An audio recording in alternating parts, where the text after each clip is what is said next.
right, we should be, it looks like maybe we're live, so we'll go ahead and get started. Um, hopefully this is working. If you're here, please give us a little hello, drop an emoji or a comment. We would love to hear from you. I'm excited to welcome my friend, Kelly Nolan. Okay, it looks like we're really live now. So I'm Autumn Whit-Boyd. I'm an attorney. If you're here, you're in the Legal Roadmap Facebook group. If we're sharing it out later, you may be somewhere else. I'm here with my friend, Kelly Nolan, who is also a recovering lawyer. She has shifted into helping people manage their time and make more time for the things that are really important. Full disclosure, Kelly is a client of ours, and we recently worked with her at the AWB firm. She did some training for our team, and wow, like I cannot tell you all, the feedback we got was amazing. I thought I was pretty good at this, but I learned some things too. So Kelly, welcome. Thank you for joining me. Thank you for having me. I'm thrilled to be here. Yeah, so give us an overview. Today, what we're really talking about is making time for those things that maybe like fall to the bottom of your list, or I guess prioritizing time. We don't make time. Yes. We all say, we and Beyonce get the same 24 hours. Yes. But I know there are those things, and I try not to have meetings on Mondays and Fridays, so I have time for those things, but sometimes client work creeps in or other things. It's just, I find that's the stuff that's hard to prioritize. Hey, Sarah Kate, if you're here, please wave or give us a little emoji. So Kelly, I will let you take it over and give us a little overview of how you help people with things like that. Yeah. Well, I love this question because I do think that particularly as business owners, we really, have to prioritize our client work and the more like revenue generating stuff that's more immediate. But we often have these huge projects that kind of fall by the wayside and keep getting punted down the road. And so what do we do with those? How do we make time for those?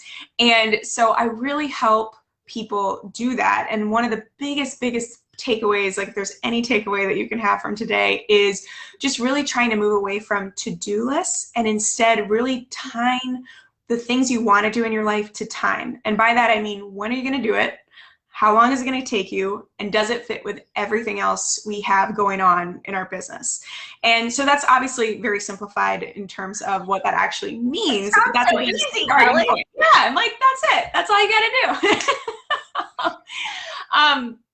But so what I like to think of is like, let's take an example. Like, let's say you've got all these contracts, you've been needing to review them for ages, and you just keep hypothetically. Yeah.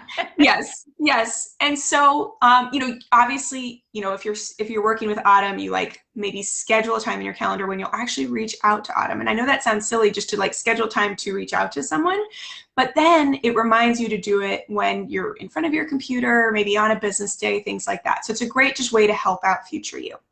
But let's say you've done that and you're working with Autumn and you're like, I'm going to keep reviewing these like pre-launch or every 6 months or something like that. And maybe she helps you like think about what. Yes. Yeah. And maybe she helps you like understand like what terms to really keep an eye on, like, pricing and things like that. So you have that general guidance and you're going to take the lead on that. What I would recommend doing is, again, going back to when are you going to do it? How long is it going to take? And does it fit with everything else? So the when, really think about when are you not in a crazy busy season? Because if you are, it's going to get punted. But also, when is your energy not too low? So you don't want to schedule like review your contracts right after a huge launch or something, because you're never going to do it. Like your energy is not going to be there. You're going to be like, no. So pick a time where your energy's good. It's slower. I love the timing of this talk because summer typically is a little slower in business. So it's a great time to do it. And also help out future you by like scheduling these annually, like have it repeat annually. So next year you're in the same boat. You get that little reminder to like schedule time to do this. And that's smart. So you would actually like put it on your calendar as a repeating event. Yes. Yeah. Yes. And future you don't even have to think about like, oh, I forgot to put that. Yeah. It just pops up. Yep. And future you will figure out the right time for that. That's the beauty. I'm a huge advocate of a digital calendar, but you can like move it later and find the right home for it. But it's just one less thing that you have to carry around in your brain and be like, oh, I should be doing that, at this time. So and if you're a paper planner person, like I've switched to using an iPad, but I used to use a paper planner and I would use it almost like a tickler. And so I would literally have like a Post-it note and like if it was something annual, I would like go stick it on, or if it was monthly, I would just go stick it on the next month. And then like, I didn't have to remember to do it. Like I would just flip the page and like, there it would be. But for your digital calendar, it's the same thing. Yes, and I love that. And I'm a paper lover myself. I'm a huge advocate of a digital, but if you're like, I'm going paper, I love Autumn's idea. And if it's an annual type thing, just have a page at the back where you just keep track of the annual stuff. And then when you get your new planner, you can like move those over. Yeah.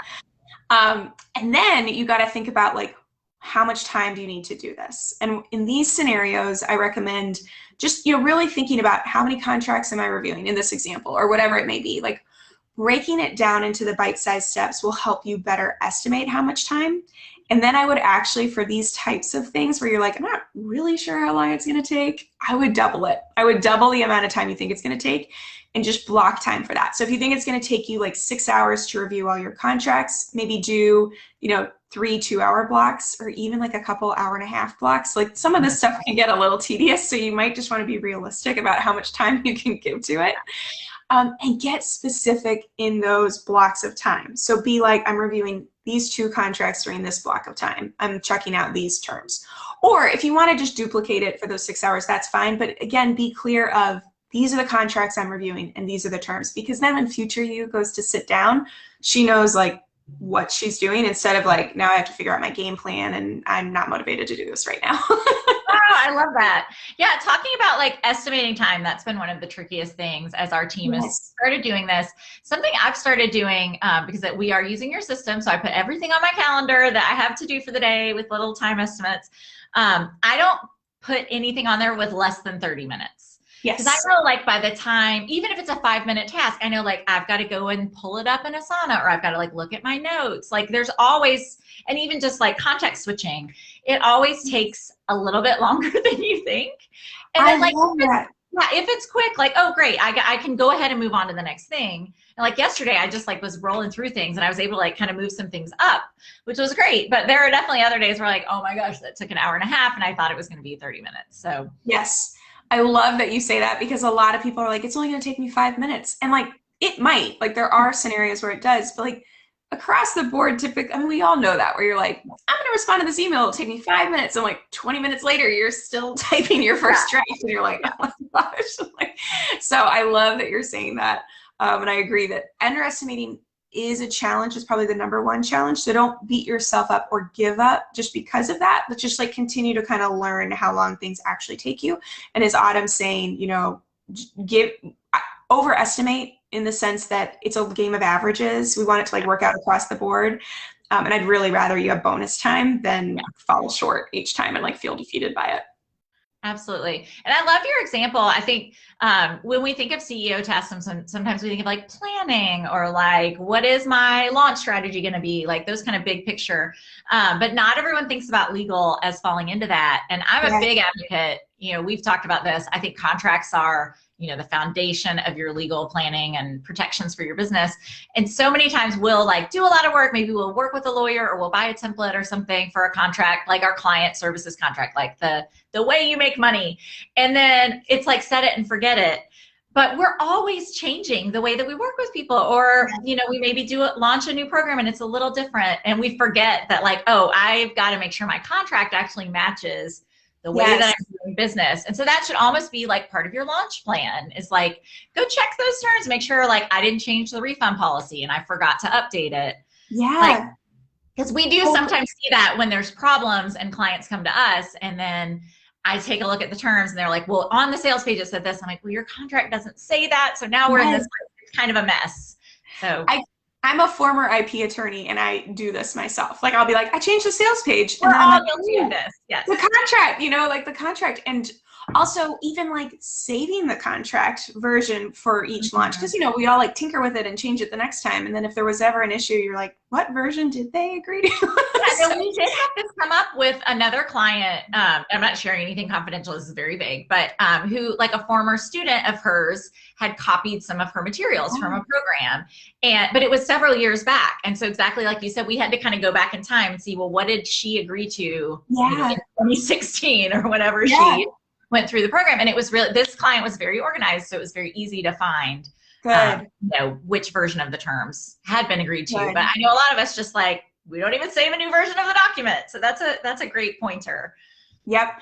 And so to that point, I'm a huge fan of workflows.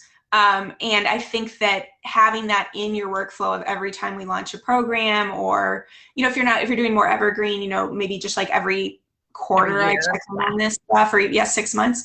But just making sure you consistently have it. And then I take workflows and, we take a general workflow and we actually calendar out when we're doing all of these things. So we make sure there's time protected to do everything and we get that reminder. So I just throw that out there. It's a little bit different from what we were talking about, but I wanted to throw it out there to help bring it to that's life. really helpful. I mean, when you think of a launch or like a new website or something that's like a giant project, I love how you talk about like breaking it down. And even with a launch, I wonder if you could almost, you tell me if this makes sense, but like make those annual recurring. Like, if we launch every year in September. And so in every June, I know I need to like start doing X, Y, Z.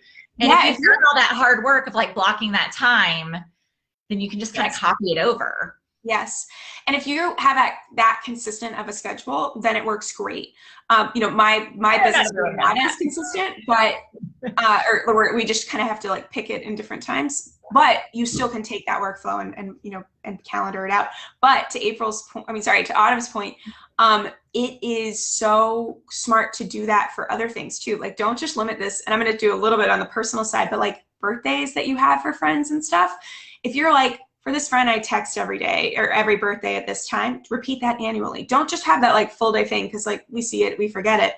Remind yourself like 8 a.m., text my friend, happy birthday. Or my mom's having a birthday, 4 weeks out. Think about if I'm going to get her a present, repeat that annually. So future you gets that heads up every single year. So there's a lot of ways you can use this. Well, I thought you had just posted something about Father's Day. Like, do your future self a favor. Like, I was like, oh, I literally wrote myself a Post-it note because I have 3 Father's Day cards to buy. I was like, okay. And then you repeat that annually, and now future you gets to benefit from that every time. Yeah. So yeah, I love that. And then I will say, just going back to those 3 questions of when you're going to do it, how long is it going to take, and does it fit with everything else?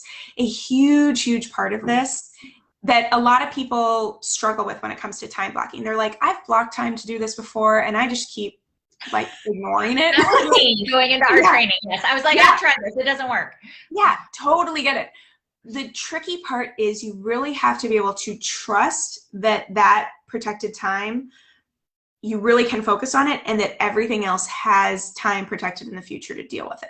And so to do that, this is a little bit unsatisfying because I'm going to say like you have to put everything in your calendar, and I teach a lot of ways to do that in a not overwhelming way. So I don't want you to like get freaked out by that. But I do want to just tease that for you in the sense that to help you understand why, if you've tried this before, it's not working, is you really want to be able to sit down and be like, okay, for this hour and a half, I'm going to work on my legal contracts. And I know that my client work has time protected later today to do it. I know email has time protected to do it later today. I know when to leave for my kids thing later today.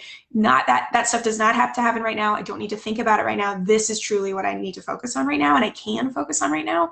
That's really the magic sauce when it comes to time blocking, that you have to be able to trust your system that is the most important thing to focus on. And if you have 5 other to-do lists of things that are like talking to you of like, no, I'm more important, or things like that, you're just going to be like, okay, forget this long-term, not time-sensitive thing. Let me turn to the time-sensitive stuff. And so I just throw that out there for you to start thinking about, is that's often where people have struggled in the past when I work with them. Yeah, that's amazing. And I will say I was that person, and this has been a game changer for me. The other thing I wanted to mention is, for me, this system has taken away so much decision fatigue, because I was a to-do list person. And so every day I would like look at Asana or look at all the things, and I'd make my list, and then I would have 30 minutes free, and I'm looking at the list and I'm just like, oh my gosh, I could do I don't know what to do next. And you sit there and kind of spin, and then it's overwhelming and it feels terrible. And so instead, just like putting it on the calendar, it takes that away. You're like, okay, now it's this thing, and I don't have to think about it. Like my yesterday self thought about this, and all I have to do is execute. Yep. Yep. And I love that, because I completely agree that what I try and teach, and people put their own spins on this, is like a real weekly planning session where you're kind of corralling all of that decision making. And yes, things change. Like, of course, like I'm a huge believer in being realistic and flexible with this stuff, but it's surprising how often your plans can go to plan if you just have a realistic game plan. And so to Autumn's point, we try and like kind of set our future selves up to like know what to do when we sit down. And it really makes it's so much more motivating to do it, because you're like, I'm just doing this bite-sized thing. I'm doing this bite-sized thing, instead of being like, now I got to figure out, what do I have time for? What do I have energy for? What office is open? Is a colleague working? Like all of that, hopefully you've planned out in your calendar and can play it out. And I've had clients say, like, I'm able to get out of the office so much earlier now because I had all these 30-minute windows between meetings, but I sat there spinning my wheels and I was like, I can't do anything. But if I can line up a 30-minute task, then I'm like, bang, bang, bang in those windows, in addition to taking a break. I'm not like the productive machine, but it also then can get you out of the office a lot earlier, which is awesome. Yeah, that's been a personal challenge. I think we've talked about this, like online business has really had a crazy last year, 18 months. And so our law firm has been very busy, and we've been kind of backfilling people as we go, but there's just been a lot to do. And so I have felt like the email was getting pushed to the end of the day, and I hated to leave with a full inbox and, all of that. So it has really helped me get home earlier, which was a big priority. Yeah. Good. And the goal too is when you do it across work and then also across your personal life, kind of going back to that idea of like, I have sufficient time blocked out for all the things I need to do, and they don't need to happen right now. My hope is that it helps people also then be able to turn work off a bit more and be present, knowing that, okay, I have a game plan to deal with that. I have a game plan. I don't need to think about that yet. Because like, of course those thoughts come into our head, but it's like, nope. I have time protected for that tomorrow. It does not need to happen right now. And that can be huge, right? I just feel like we have this need, our natural state as type A women, at least speaking for myself, is like, must be productive all the time. And if you can have a system that's like, no, you don't need to be, that's really game changing for a lot of people. Yeah. What other type CEO tasks or, what else kind of would fit in with this, like trying to plan a block and making sure that you protect it? I think it depends on obviously the business, but for a lot of us in like the online business space, content creation is one of those that's like, it takes a lot of time, and it's a consistent thing, it takes a lot of creative energy. Yes, exactly. Like it's hard to do that at the end of a day if you've been on client calls all day. Yeah. And so I love that you bring that up, because I do think that I really try and push people to think about when is your energy best and what tasks require high energy and which ones don't. So for me, for example, and you might be different, content creation, it needs to be good energy. So I have that scheduled for like the magical hour. I think of it before my daughter wakes up, and like that I wake up, she's asleep, and I get to like be creative and sip my coffee while it's actually hot and, that kind of stuff. That's when I really like doing that. Where when I do my financial stuff, I do Profit First. So every 2 weeks I'm going through that. I can do that in a lower energy window, because it's just like, it's a little bit like, now I know what I'm doing, and I don't need my creative, like intellectual A game to do that. And so exactly what Autumn's saying is, think about not only what tasks are they, which we can talk more about those, but also, are these high or low energy tasks, and when is my energy high or good? Because not everyone's a morning person. Like I've had clients who are like, you know what, even if I might be more of a morning person, I really hit my role around like 1 to 4 p.m. because I'm that person. Like that's my most productive time. Yeah. So I don't schedule meetings during that time, because I know like I really need to be on my A game during that. Yeah. And I love that. And like as Autumn does, block, if meetings for you can be a low energy thing, some people need, that's I know, I'm opposite. Like a meeting energizes me. And so even if I'm kind of tired, I just kind of perk right up. I'm the same as you. I'd rather hold meetings when my energy's lower, because I get that energy from the other person. But so I protect my better energy windows early in the morning. More like, you might be opposite. And you might also realize like, maybe I'm a morning person, but I hit that afternoon stride because I've dealt with like the fires that came up in the morning, and then I feel like more like it's easier to focus. And so some people have that too. I love that a lot of this is kind of an experiment, or like see what works. You can change it. Like nothing's set in stone. And I agree things on your digital calendar. Yeah, just move around and set it for going forward, and it's all different.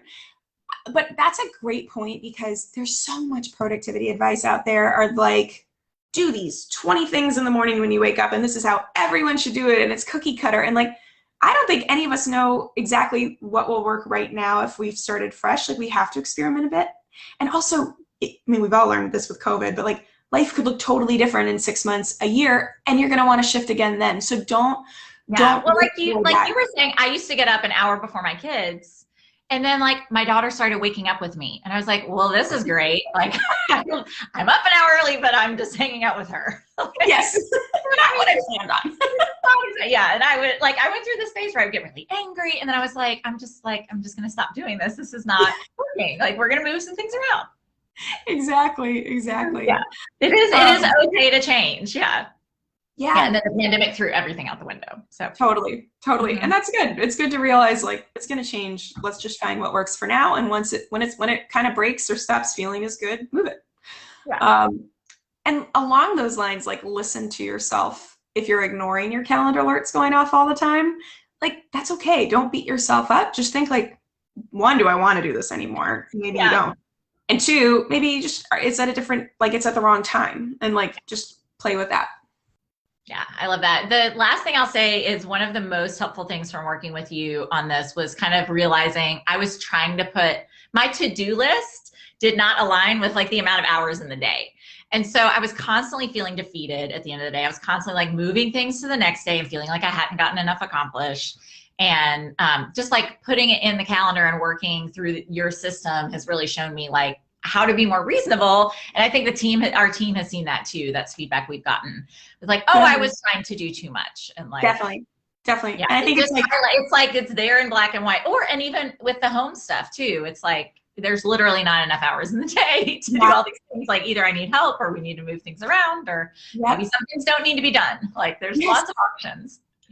That is the beautiful part of a calendar is like, I've had people say that like, well, I can't use this method because it doesn't all fit in the calendar. And I'm like, then it doesn't fit in your life. A sign that it's objectively impossible to do all of those things. So it's definitely, you're right on the money. Awesome. Well, thank you so much. If you're just joining us, I see a couple new people. Say hello. This is Kelly Nolan. Kelly, tell people where they can find you if they want to learn more about your amazing system and your offers. Yeah, well, so Kelly Nolan, KELLYNOLAN.com is where, it all is. And I tend to be most active on Instagram, so you're welcome to follow me there. It's, the @_Kelly Nolan _. So I'd love to hang out. I really, truly love nerding out on this stuff. So definitely reach out with any questions. So perfect. If you can click on it in the comments now too. Awesome. But yeah, so reach out. I really love talking about this stuff. It's really fun, and it sounds boring, but it can get like pretty interesting. Wow. It is. It's really, I can't tell you how much it's helped our team, and not in a like work harder, like do more, just like how to not feel so overwhelmed and, approach our work with a lot more ease. So that's the goal. We want to enjoy our work and our life. Well, thank you so much for having me. I really appreciate it. And I've loved working with you guys, both as a client and helping you on the time management side. So thanks for having me. All right. Thank you. We will get this shared out. Thanks, Kelly. Have a great rest of your day. All right. Bye, everyone. Bye.